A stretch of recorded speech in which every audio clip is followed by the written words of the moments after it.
Assalamualaikum warahmatullahi wabarakatuh.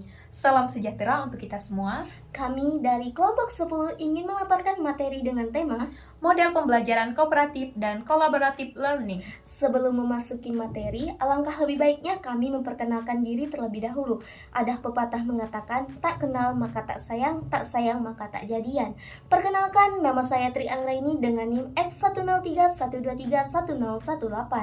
Saya Francisca Jelisya Rizka dengan NIM F10312311016. Selamat menyaksikan. Nah, di sini saya akan menjelaskan materi tentang model pembelajaran cooperative learning. Yang pertama yaitu pengertian model cooperative learning. Model pembelajaran kooperatif adalah model pembelajaran yang mengutamakan kerjasama peserta didik dalam kegiatan belajar. Seperti yang dikemukakan oleh Huda 2015, pembelajaran kooperatif mengacu pada model pembelajaran di mana siswa bekerja sama dalam kelompok kecil dan saling membantu dalam belajar.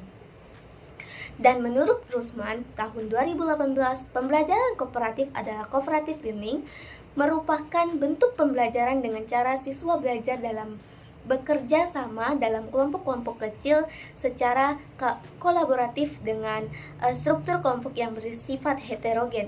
Artinya, kelompok belajarnya disusun haruslah beragam dan tidak membeda-bedakan antara satu dan lainnya. Bisa kita memastikannya dengan cara melakukan sistem mengacak dalam menentukan kelompok. Nah, di sini kita sebagai guru jangan biarkan siswa membentuk kelompoknya sendiri agar konsep heterogen dapat menerap dengan baik.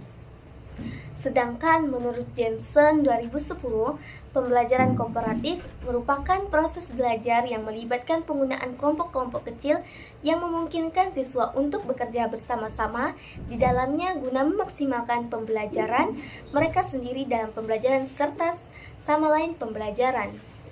Kooperatif menentukan kerjasama antara peserta didik dalam kelompok untuk mencapai tujuan pembelajarannya. Nah, melalui belajar secara kelompok ini, peserta didik memperoleh kesempatan untuk saling berinteraksi dengan teman-temannya.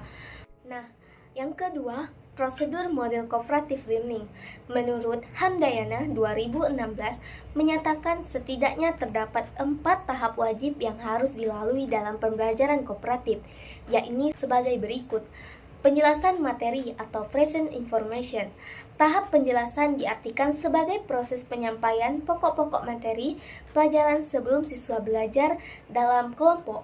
Tujuan utama dalam tahap ini adalah pemahaman siswa terhadap pokok materi pelajaran.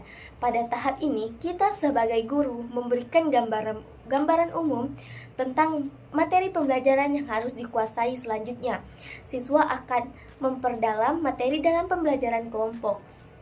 Nah, pada tahap ini juga guru menggunakan model ceramah, curah, pendapat, dan tanya jawab. Bahkan kalau perlu, kita sebagai guru juga menggunakan berbagai media pembelajaran agar proses penyampaian dapat lebih menarik siswa. Yang kedua, yaitu belajar dalam kelompok. Di sini, belajar dalam kelompok ini setelah guru menjelaskan gambaran umum tentang pokok-pokok materi pelajaran selanjutnya, siswa diminta untuk belajar pada kelompoknya masing-masing yang telah dibentuk sebelumnya. Yang ketiga yaitu penilaian. Nah, penilaian dalam model pembelajaran kooperatif bisa dilakukan dengan tes atau kuis. Tes atau kuis dilakukan baik secara individual maupun kelompok. Nah, tes individual ini nantinya kita akan memberikan informasi kemampuan setiap siswa, dan tes kelompok akan memberikan informasi kemampuan setiap kelompok. Nah, di sini hasil akhir setiap siswa adalah penggabungan keduanya dan dibagi dua. Nilai setiap kelompok memiliki nilai sama dengan kelompoknya. Hal ini disebabkan nilai kelompok adalah nilai bersama dan kelompoknya yang merupakan hasil kerja sama setiap anggota kelompok. Yang keempat yaitu pengakuan kelompok.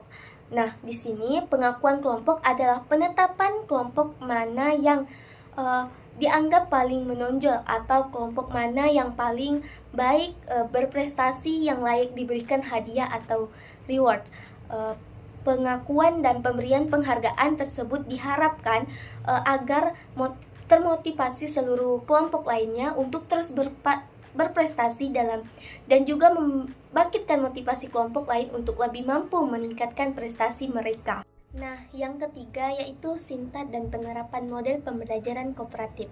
Sementara itu, Supriyono 2015 memaparkan sintak langkah atau penerapan model pembelajaran kooperatif terdiri dari 6 fase sebagai berikut, yaitu menyampaikan tujuan dan mempresentasikan siswa. Nah, kegiatan di sini menjelaskan tujuan pembelajaran dan mempersiapkan siswa siap belajar. Nah, yang kedua yaitu menyajikan informasi. Kegiatan di sini mempresentasikan informasi kepada siswa secara verbal. Nah, yang ketiga yaitu mengorganisir siswa dalam tim-tim belajar.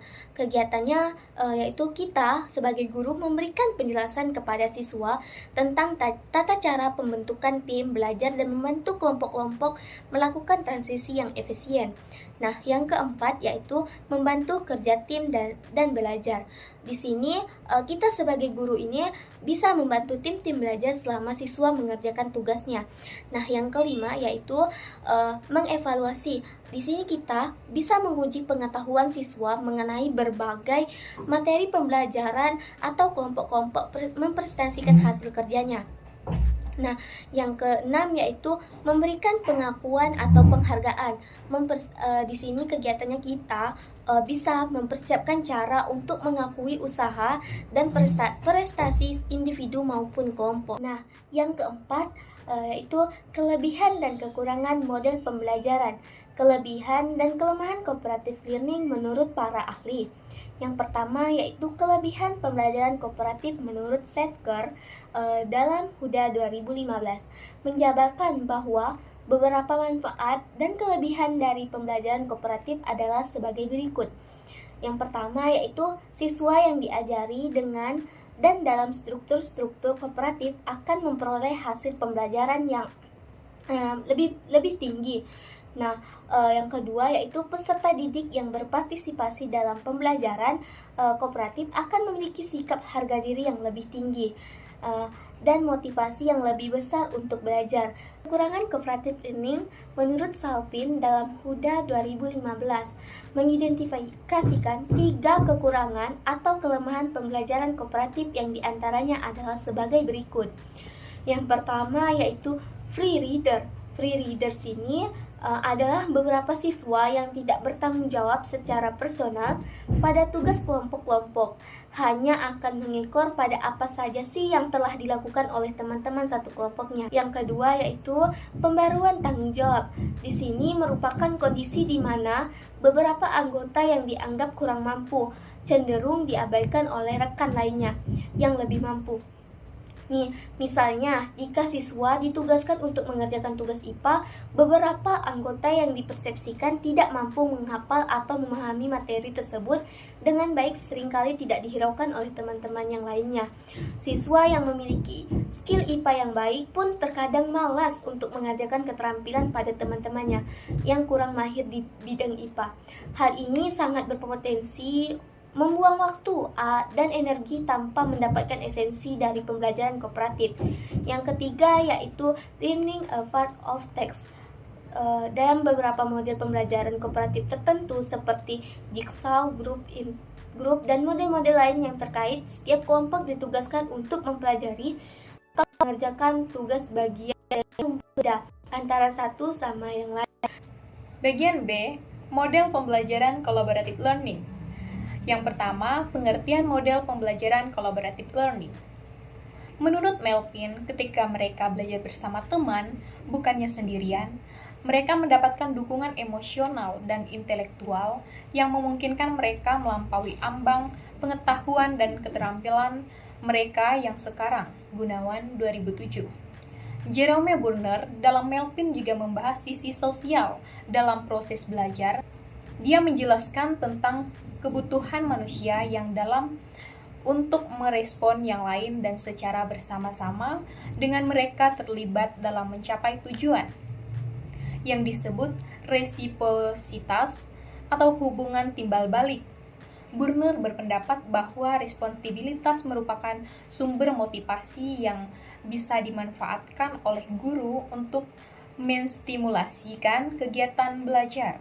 Menurut Perkins, yang dikutip oleh Martinus Yamin, pembelajaran kolaboratif adalah pembelajaran yang dilaksanakan peserta didik secara bersama-sama, kemudian memecahkan suatu masalah secara bersama-sama, dan bukan belajar secara individu. Pembelajaran ini menunjukkan akan adanya distribusi kecerdasan antara peserta didik satu kepada peserta didik yang lainnya ataupun sebaliknya dalam proses pembelajaran kolaboratif. 2. Langkah-langkah model collaborative learning.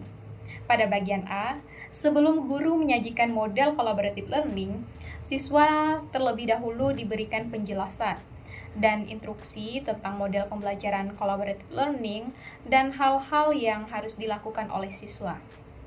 Pada bagian B, guru menjelaskan isi materi selama setengah jam pembelajaran. Dan bagian C, guru membagi siswa dalam beberapa kelompok yang terdiri dari 5-6 orang. Bagian D, guru memberikan LKS kepada masing-masing kelompok, kemudian mereka memecahkan masalah secara bersama-sama. Dan E, setiap kelompok bertanggung jawab memberikan pemahaman kepada sesama anggota. Pada bagian E, setiap kelompok bertanggung jawab memberikan pemahaman kepada sesama anggota kelompoknya.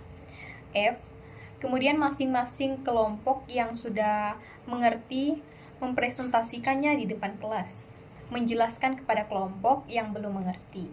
Dan G, jika ada kelompok yang belum memahami tugas yang diberikan, maka kelompok yang menyelesaikan tugas menjelaskan kepada kelompok yang belum mengerti tadi. H, pada akhir sesi belajar siswa diberikan tugas untuk masing-masing kelompok untuk memahami materi yang akan diajarkan kepada pertemuan selanjutnya. I, pertemuan selanjutnya jika ada yang belum mengerti, maka teman yang sudah memahami atau mengerti menjelaskan kepada teman yang belum mengerti. 3. Keunggulan dan kelemahan model collaborative learning. Ada banyak keunggulan yang bisa didapat dengan collaborative learning oleh siswa, antara lain yang pertama, melatih rasa peduli, perhatian dan kerelaan untuk berbagi. Yang kedua, meningkatkan rasa penghargaan terhadap orang lain. Dan yang ketiga, melatih kecerdasan emosional.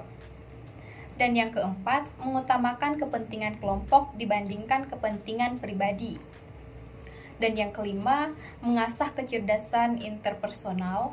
Kelemahan yang mungkin muncul dalam model collaborative learning, yang pertama, siswa yang lebih pintar bila belum mengerti tujuan yang sesungguhnya dari proses pembelajaran ini akan merasa sangat dirugikan karena harus repot-repot membantu temannya.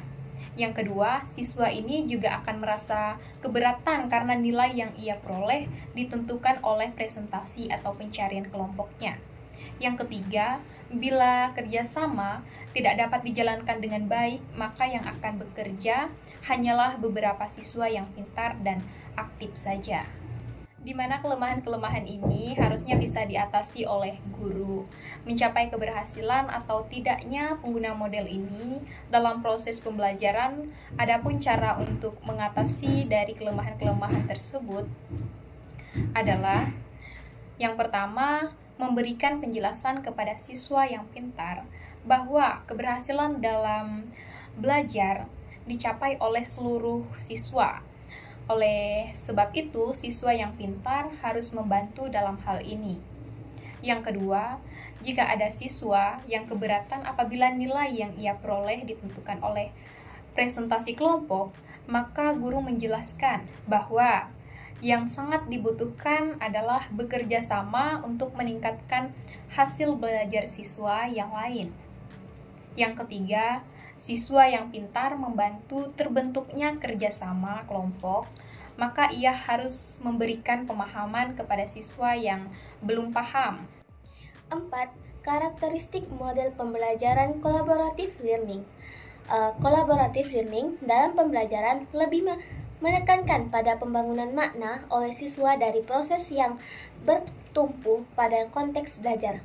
Dasar metode kolaboratif adalah teori interaksional yang memandang belajar sebagai suatu proses membangun makna melalui interaksi sosial. Latar belakang pelaksanaan pembelajaran collaborative learning didasarkan pada asumsi-asumsi mengenai proses belajar siswa, yaitu sebagai berikut. Yang pertama yaitu belajar aktif dan konstruktif. Siswa yang harus terlibat secara aktif untuk mempelajari bahan baru pelajaran. Dengan bahan itu, siswa yang perlu mengintegrasikan bahan baru ini dengan pengetahuan yang telah dimiliki sebelumnya. Siswa membangun makna atau menciptakan suatu yang baru yang terkait dengan bahan pelajaran. Yang kedua yaitu belajar itu tergantung konteks. Kegiatan ini pembelajaran menghadapkan siswa pada tugas atau masalah menentang yang terkait dengan konteks yang sudah dikenal siswa.